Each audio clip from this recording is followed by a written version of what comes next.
അല്ല നമ്മുടെ കൂടെയുണ്ടല്ലോ. ലാ തഹ്സൻ ഇന്നല്ലാഹ മഅന. അല്ലാഹു നമുക്ക് ഈമാൻ നൽകുമാറാകട്ടെ. അതുകൊണ്ട് സഹോദര, മുസ്ലിമാണോ, ഈമാനുണ്ടോ, അല്ലാഹയെ വിശ്വാസമുണ്ടോ, അല്ല മതി നിനക്ക്. അല്ല നിന്റെ കൂടെയുണ്ട്.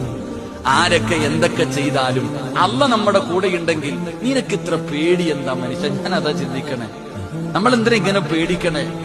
ജനിച്ചപ്പോ തന്നെ മയ്യത്ത് നിസ്കാരത്തിന് ബാങ്ക് വിളിക്കുവോ? മയ്യത്ത് നിസ്കാരത്തിന് ബാങ്ക് ഇഖാമത്തും വിളിക്കാറുണ്ടോ? ഇല്ല. നീ ജനിച്ചപ്പോ തന്നെ അത് വിളിച്ചു വെച്ചിരിക്കുകയാണ്. പള്ളിയിൽ പോയി നിസ്കരിക്കുമ്പോ 5 നേരം ബാങ്കും കൊടുക്കും, ഇഖാമത്തും കൊടുക്കും. പക്ഷെ മയ്യത്ത് നിസ്കാരത്തിന് മുമ്പ് ബാങ്കും വിളിക്കൂല, ഇഖാമത്തും കൊടുക്കൂല. അതുള്ളത് നീ ജനിച്ചപ്പോ തന്നെ. ഒരു ചെവിയിൽ ബാങ്ക്, അടുത്ത ചെവിയിൽ ഇഖാമത്ത്. കാരണം നീ മരിച്ച ഇത് വിളിക്കാൻ സമയമില്ല, കുളിപ്പിച്ചു കുടിച്ചിട്ടോണം. ഇതാ നമ്മുടെ ജീവിതം.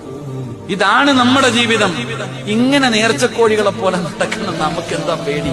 അല്ലാഹു നമുക്ക് ഈമാൻ നൽകുമാറാകട്ടെ. ഇതിനാ പേടിക്കണേ? അല്ല നമ്മുടെ കൂടെ ഇല്ലേ ചെറുപ്പക്കാരാ? മോനെ, അല്ല കൂടെ ഉണ്ടെങ്കിൽ യാതൊരു ഭയവും വേണ്ട, ഒരു പേടിയും വേണ്ട. ജീവിതത്തിൽ ഇനി എന്തു വന്നാലും അല്ല മതി നമുക്ക്. അല്ലാഹു ഈമാൻ നൽകുമാറാകട്ടെ.